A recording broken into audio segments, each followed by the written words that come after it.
Fuqaro viloyat soliq boshqarmasi tomonidan 2026-yilda soliq siyosatiga kiritilgan o'zgartirishlar bo'yicha hududlarda seminar treninglar olib borilmoqda.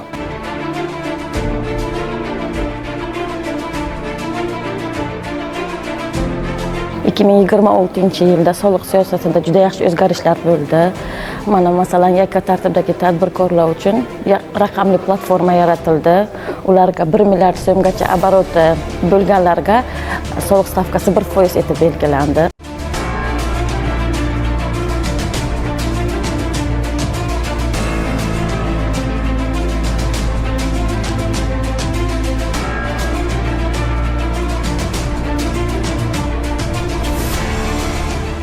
Jondor tumanida tadbirkorlar va soliq organ xodimlari bilan soliq qonunchiligiga kiritilgan o'zgarishlar, tadbirkorlarga berilgan yengilliklar, imtiyozlar va shuningdek soliq stavkalari, soliq majburiyatlariga kiritilgan o'zgarishlar bo'yicha seminar tashkil etildi.